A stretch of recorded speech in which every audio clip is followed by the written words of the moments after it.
देखा है, उनके साथ रहा था, उनके साथ सेवा किया था, लेकिन फिर भी वो लोग संदेह किया, है ना। इसलिए मनुष्य का जीवन और मनुष्य का स्वभाव ही बन गया है संदेह का।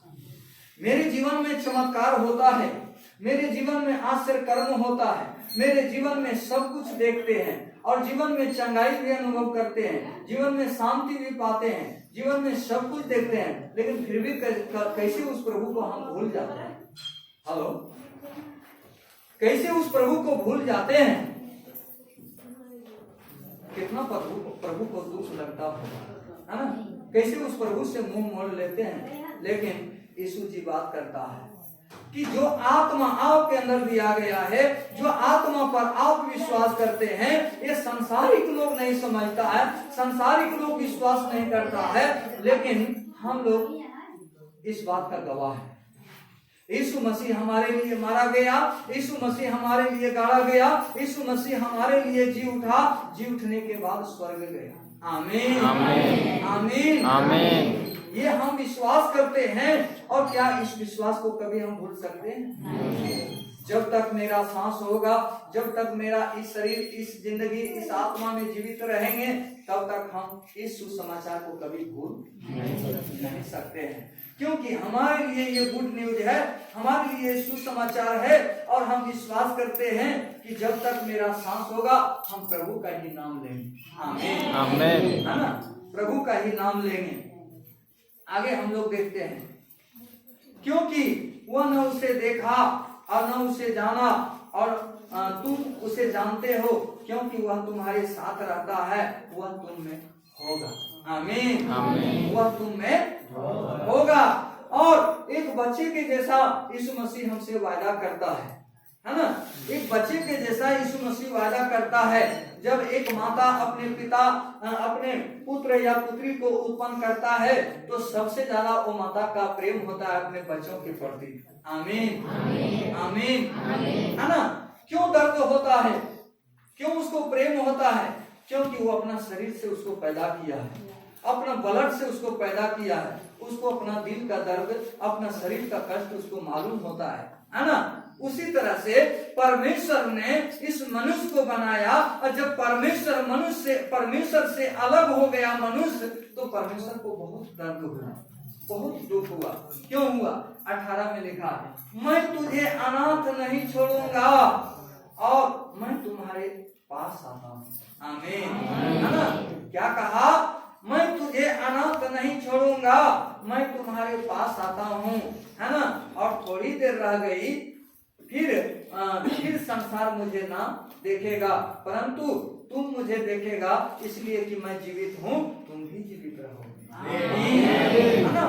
कितना अच्छा ये संदेश यीशु मसीह अपने चेलों को देता है ना, कि संसार इसके बारे में नहीं जानता है और संसार के लोग नहीं देखा है, लेकिन तुम तो अपने आंख से देख रहा है। मैं जैसे जा रहा हूँ, मैं फिर से तुम्हारे बीच में आऊंगा, इसलिए तुम अनाथ नहीं होगा, है ना।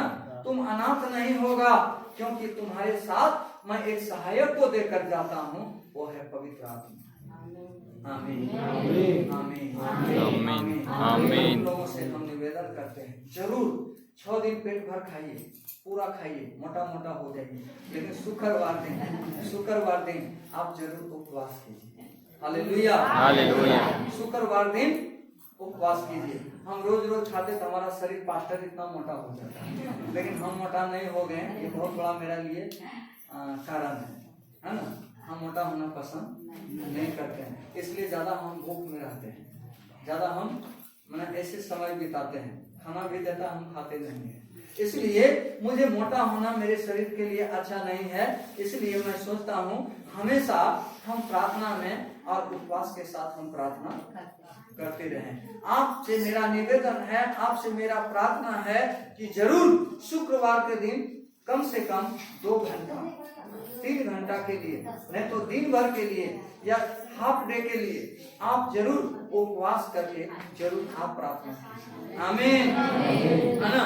प्रार्थना कीजिए तो पवित्र आत्मा आपको अनुभव कराएगा, पवित्र आत्मा आपको एहसास करेगा, और सच में आप जब उस प्रभु से प्रार्थना करेंगे तो जरूर आपका प्रार्थना को सुनेगा। आमीन, है ना। इसलिए लिखा यीशु मसीह जैसा मैं जीवित हूँ वैसा तुम भी जीवित हो। हम जीवित हैं। आमीन आमीन। सांसारिक लोग आज कैसे जीवित हैं? कैसे जीवित हैं? हम शरीर में भी जीवित हैं, आत्मा में भी जीवित हैं। सांसारिक लोग शरीर से जिंदा है लेकिन आत्मा से मर जाएगा, है ना। जब उसका देहांत होगा, उसकी मृत्यु होगा, आत्मा से भी मरेगा, शरीर से भी मरेगा और स्वर्ग में उसको कहीं स्थान नहीं मिलेगा। शरीर भी मिट्टी में जाएगा, आत्मा भी भटकेगा, है ना, आत्मा भी भटकेगा। लेकिन हम कितना धन्यवादित व्यक्ति हैं, कितना आशीष वाला व्यक्ति है। मोबाइल बंद कीजिए, किसका बजता है? कभी मैं तुम्हें अनाथ नहीं छोड़ूंगा, मैं तुम्हारे पास रहूंगा। थोड़ी देर रह गई कि संसार मुझे ना देखोगे परंतु तुम मुझे देखोगे, इसलिए कि मैं जीवित हूँ, तुम भी जीवित रहोगे, है ना। जो आशा और जो विश्वास और जो भरोसा यीशु मसीह ने हमको दिया है, ये सांसारिक लोगों के पास कभी नहीं होगा। आमीन, है ना। 21 में 20 में लिखा, जिस दिन तुम जानोगे कि मैं अपने पिता में हूँ और तुम मुझ में हैं और मैं तुम में, जिसके पास मेरी आज्ञा और मैं उसे मानता हूँ वही मुझसे प्रेम रखता है, और जो मुझसे प्रेम रखता है उससे मेरा पिता प्रेम रखेगा और मैं उससे प्रेम रखूंगा और अपने आप पर उस पर प्रकट करूंगा। आमीन, है ना। तो जैसे परमेश्वर ने यीशु मसीह ने जगत से प्रेम किया और अपने आप के लिए यीशु मसीह अपना प्राण, अपना जीवन, सब कुछ हमारे लिए दे दिया। और हम भी विश्वास करते हैं कि जैसे यीशु मसीह प्रेम किया, हम भी एक दूसरों से प्रेम करेंगे तो हमें ये बात तो सिद्ध होगा कि हम यीशु मसीह का बेटा हैं और यीशु मसीह के बेटी हैं। 23 में लिखा, यीशु ने उसको उत्तर दिया, यदि कोई मुझसे प्रेम रखेगा तो वह मेरे वचन को मानेगा। आमीन, है ना। प्रेम सिर्फ मुंह से नहीं होता। हेलो हेलो, इधर बात नहीं करना। यीशु ने उसको उत्तर दिया, यदि कोई मुझसे प्रेम रखेगा तो वह मेरे वचन को मानेगा और मेरा पिता उससे प्रेम रखेगा और उसके पास आएंगे और उसके साथ वास करेंगे। आमीन। जो मुझसे प्रेम नहीं रखता वह मेरे वचन नहीं मानता, और जो वचन तुम सुनते हो वह मेरा नहीं वरन पिता का है जिसने मुझे भेजा। आमीन। ये किसका वचन है? परमेश्वर का वचन है। इसलिए जो वचन परमेश्वर ने हमारे लिए दिया, हमारे जीवन की भलाई के लिए है और हमारे आशीष के लिए है। मैं अंत एक बात बताऊंगा कि कभी कभी क्या होता है, हम लोग किसी को सुसमाचार देते हैं, कोई सुसमाचार को बहुत ध्यान से सुनता है, कोई ध्यान से नहीं सुनता है, कोई कान से सुनता है, कोई कान से बाहर कर देता है। इसका मतलब क्या है? इसका मतलब क्या है? जब आप किसी को सुसमाचार देते हैं तो पवित्र आत्मा के प्रभाव से देना है। आमीन। मैं इस सप्ताह में मैं एक पति और एक पत्नी, वो हमारी कलीसिया का है ना, वो हमेशा पति जी का केस करता है और पत्नी जी का केस करता है ना। एक दूसरे हमेशा विरोध करता है ना, शिकायत करता है। लेकिन इस बार जब उसको जाकर के दोनों से हम मिला, दोनों को बैठाया, हम बोले आप लोग कैसे प्रार्थना करते हैं, आप लोग कैसे वचन सुनते हैं, वचन में क्या लिखा है। मैं वचन को खोल करके मैं पति पत्नी के बारे में संदेश दे रहा था। हम ध्यान से बोले, दोनों ध्यान से सुनो, मेरा वचन पूरा ध्यान से सुनो। सुनने के बाद वो दोनों रोने लगा, पत्नी भी रोने लगा, पति जी भी रोने लगा। तो पूरा जब रोते हुए जब हम उसके लिए प्रार्थना किया, प्रार्थना करने के बाद उसके बाद जो है मैं 15 मिनट प्रार्थना किया। प्रार्थना करने के बाद मैं उसको पूछा कि आप बताइए आज के दिन से ऐसा तुम्हें पति पत्नी में झगड़ा होगा, लड़ाई होगा? बोल नहीं सर, अब नहीं होगा। हम बोले झगड़ा का एक कारण है, तो बोल क्या? तो हम उसको बोले झगड़ा का एक कारण है, इनका भी बात देखें, इनका भी बात हम सुनने के बाद पवित्र आत्मा मुझे अगुवाई किया। मैं एक बात बोला कि पति एक दोनों को विश्वास नहीं है एक दूसरे को, समझ रहे हैं? पति और पत्नी को विश्वास नहीं है। पति कहता है हमारा पत्नी दूसरा मर्द के साथ फोन करता है, और पत्नी कहता है हमारा पति दूसरा लड़की से बात करता है। हम जब मुंह से ये बात बोल दिए, और पास्टर जी आप कैसे जानते हैं? आप कैसे जानते हैं? हम लोग हम भी नहीं जानते थे, हम प्रार्थना किया, हमको अगुवाई किया, इन दोनों के बीच में यही समस्या है ना। पवित्र आत्मा जो हमको बोलने कहा हम बोल दिए, और हाँ सर यही बात हमें यही बात है। तो बोले सच है? और हाँ सच है। बोल सर पता नहीं, हम सोचते हैं संदेह नहीं करें, लेकिन तैयो होता है। ये भी बोलता है हम भी सोचते नहीं करें तो भी होता है। बोले आज के दिन से नहीं होगा और नहीं होगा। दोनों एक दूसरे का हाथ पकड़िए, हाथ पकड़ा, हम दोनों के लिए प्रार्थना किया, फिर रोने लगा। और पास्टर जी आपसे ऐसा नहीं होगा, आपसे ऐसा नहीं होगा। हम उसको बोले देखिए जब आपके अंदर पवित्र आत्मा होगा तो आपको खुद पता चलेगा कि पति क्या है, पत्नी क्या है। क्योंकि यीशु मसीह दोनों को पवित्र रिश्ता और पवित्र बंधन के रूप में बनाया। तो क्यों आपस में आप लोग झगड़ा करते हैं, क्यों आप लोग विवाद करते हैं? तो कई बार क्या होता है ना, सुसमाचार आप सुनाते हैं तो आपका सुसमाचार सुनता नहीं है। कारण क्या है? वो सुसमाचार में पवित्र आत्मा नहीं है ना।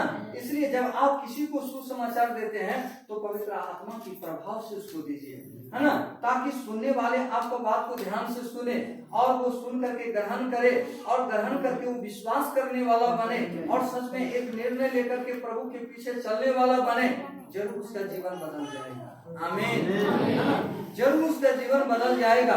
इसलिए बोलता है पवित्र आत्मा के प्रभाव से जो भी कुछ होता है वो सामर्थ्य का काम होता है। हालेलुया। आप वचन भी पढ़ते हैं, आप प्रार्थना भी पढ़ते हैं। कई बार देखिए कोई वचन पढ़ता है, वचन में बहुत सारा वचन लिखा हुआ है, कोई वचन पढ़ता है कोई प्रभाव नहीं लगता है। लेकिन इसी वचन को यदि पवित्र आत्मा के प्रभाव से पढ़ेंगे तो हार्ट को छूता है ना।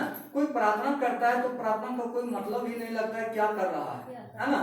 लेकिन जब सामर्थ्य से प्रार्थना करते हैं तो उसको हार्ट को छूता है ना।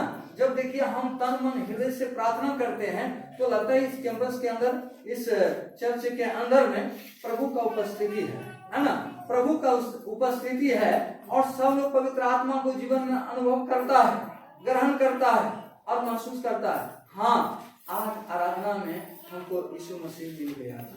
आमीन, आमीन, आमीन। कई लोग आते हैं बस टाइम पास के लिए, टाइम पास के लिए 2 घंटे चर्च में जाएंगे और पास्टर जी का 2 घंटा कहानी सुनेंगे और उसके बाद जय मसीह बोल करके हम घर चले जाएंगे। आराधना का मतलब ये नहीं है। आराधना का मतलब है आप संगति में आए हैं, आप प्रार्थना में आए हैं, आप प्रभु की उपस्थिति में आए हैं तो प्रभु से बात करके जाइए। आमीन, है ना, प्रभु से बात करके जाइए। प्रभु कब मिलता है? आप अपने हृदय को खोलिए, आप प्रभु को पुकारिए, आप प्रभु को निमंत्रण कीजिए, आप प्रभु को स्वागत कीजिए। यीशु मसीह आपके हृदय में आ जाएगा। हालेलुया, आपके हृदय में आ जाएगा और प्रभु आपसे बात करेगा। इसलिए आपके जीवन में प्रभु सब कुछ देता है, लेकिन उसको ग्रहण करने की जरूरत है। आमीन, है ना। यूहन्ना रचित सुसमाचार उसका 16वें अध्याय हम लोग यहाँ पर देखते हैं।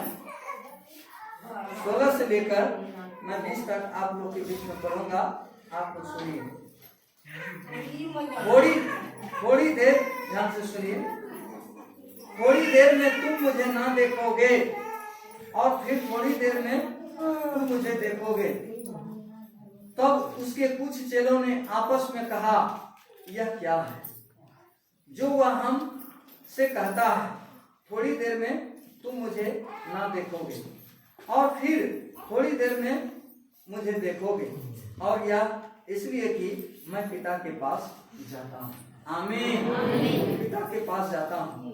तब उन्होंने कहा, यह थोड़ी देर जो वह कहता है क्या बात है, हम नहीं जानते कि वह क्या कहता है। यीशु ने यह जानकर कि वह मुख से पूछना चाहते हैं, उसने उनसे कहा, क्या तुम आपस में मेरी इस बात के विषय में पूछताछ करते हो? थोड़ी देर मैं तुम मुझे ना देखोगे, और फिर थोड़ी देर में मुझे देखोगे। मैं तुमसे सच कहता हूँ कि तुम रोओगे और विलाप करोगे, परंतु संसार आनंद करेगा। तुम्हें शोक होगा, परंतु तुम्हारा शोक आनंद में बदल जाएगा। आमीन आमीन आमीन। है ना, क्या लिखा कि तुम थोड़ी देर के बाद तुम क्या करोगे? शोक करोगे, है ना, शोक करोगे। और क्या लिखा? शोक करोगे और तुम्हारा शोक आनंद में बदल जाएगा। आमीन आनंद में बदल जाएगा। इसलिए यीशु मसीह हमारे आपके लिए क्रूस पर मर गया, है ना, हमारे आपके लिए यीशु मसीह उठाया। जब भी हम प्रार्थना करते हैं, जब भी आप प्रार्थना करते हैं, उस समय संसार की बात छोड़ दीजिए, आप अपने परिवार की बात छोड़ दीजिए, अपने घर की बात छोड़ दीजिए, अपनी व्यक्तिगत चिंता को छोड़ दीजिए। केवल आप अपने हृदय से यीशु को पुकारिए, यीशु को बुलाइए। आपके अंदर यीशु आएगा, यीशु आपसे बात करेगा और सारा कुछ स्वर्ग के बाद आपको दे देगा। आमीन। स्वर्ग की बात दे देगा और उस समय सच में आप जीवन में अनुभव करेंगे और बाद में आपको एहसास होगा कि सच में यीशु मसीह आज हमको मिल गया है। आमीन आमीन, मिल गया है। इसलिए प्रार्थना कोई साधारण चीज नहीं है, पवित्र आत्मा कोई साधारण चीज नहीं है। इसलिए जब भी आप प्रार्थना करें तो पवित्र आत्मा में होकर प्रार्थना करें और पवित्र आत्मा आपको सब की भेद की बातें बता देगा। हालेलुया हालेलुया, है ना। इसलिए कई बार जब हम पवित्र आत्मा में होकर प्रार्थना करते हैं, आप लोगों को वचन में कई जगह में सुने होंगे कि पतरस जब प्रचार कर रहा था तो वहां पर यहूदी लोग आए थे, रोमी लोग आए थे, है ना, फरीसी लोग आए थे, सदूकी लोग आए थे, दूर दूर से लोग आए थे उनको वचन को सुनने के लिए, है ना, वचन को सुनने के लिए। जब वो पतरस प्रचार कर रहा था, जब प्रार्थना कर रहा था, तो पवित्र आत्मा का कार्य उतर आया। आमीन। पवित्र आत्मा का कार्य उतर आया और उसके बाद सबका बोली भाषा चाल चलन सबका बिगड़ गया, है ना। वचन में लिखा है प्रेरितों की पुस्तक में, सबका बोली और भाषा सब बिगड़ गया था। सब लोग अपना अन्य भाषा में बात कर रहा था, है ना। पतरस, सब लोग बोला ये लोग पागल हो गया, है ना, ये लोग पागल हो गया। जो रोमी भाषा था यहूदी बोलने लगा, यहूदी लोग फरासी बोलने लगा, इब्रानी बोलने लगा, सबका भाषा अलग हो गया। आपसे पूछना चाहते हैं, क्या रोमी लोग फारसी बोलने लगा या फारसी लोग उर्दू बोलने लगा, हिंदी वाला अंग्रेजी बोलने लगा, अंग्रेजी वाला हिंदी बोलने लगा? नहीं, वहाँ केवल पवित्र आत्मा का कार्य था और एक दूसरे की भाषा कोई समझ नहीं पा रहा था। उसके बाद सारे लोग के अंदर में पवित्र आत्मा समा गया और पवित्र आत्मा से भर गया। और उसके बाद जब पतरस का प्रार्थना समाप्त होता है, तब पतरस के पास जाकर के बोलता है कि हमको यीशु चाहिए। आमीन, है ना, हमको यीशु चाहिए। तो यीशु को पाने के लिए हमको क्या करना पड़ेगा? पतरस ने उसको खोलकर बता दिया कि तुम अपने पाप से मन फिराना पड़ेगा, है ना। तब वचन में लिखा है कि वो लोग अपने मन को फिराया और एक दिन में 3000 लोग बपतिस्मा पाया। हालेलुया, 3000 लोग बपतिस्मा पाया। ये कार्य कोई साधारण खेल है क्या? साधारण खेल है क्या, है ना। कितनों आप वचन बताएंगे, कितनों आप प्रार्थना करेंगे, कितनों उसको सेवा करेंगे, लेकिन परमेश्वर का इच्छा नहीं होगा, परमेश्वर का आत्मा नहीं होगा, उसके दिल में पवित्र आत्मा काम नहीं करेगा, तब तक यीशु मसीह को ग्रहण नहीं करेगा, है ना, नहीं करेगा। इसलिए पवित्र आत्मा सारे लोग के जीवन में होना बहुत जरूरी है। आमीन। इसलिए मैं आप लोगों से विनती और आप लोगों से निवेदन करता हूँ कि बाइबल में जितने भी दास थे, जितने भी प्रचारक थे, जितने भी प्रभु का सेवा किया, सब ने पवित्र आत्मा को अपने जीवन में अनुभव किया और पवित्र आत्मा के कार्य से ही सारा काम पूरा हुआ। आमीन। मुझे कोई भी अचानक कोई नए घर में मुझे सेवा करने के लिए बुलाता हूँ, अचानक हम नहीं जानते। उसको 2 दिन समय देते हैं या 1 दिन समय देते हैं। कारण क्या है? हम नए घर में जा रहे हैं, उस घर का परिस्थिति क्या है, उस घर का समस्या क्या है, उस घर का लोग कैसा है, मुझे सब कुछ एक दिन मैं अपने आप को परमेश्वर से पूछता हूँ, परमेश्वर से प्रार्थना करता हूँ, परमेश्वर सारा बात बता देता है। हाँ बेटा, तुम उस घर जाओ, तुम उस परिवार में जाओ, जा करके बताओ।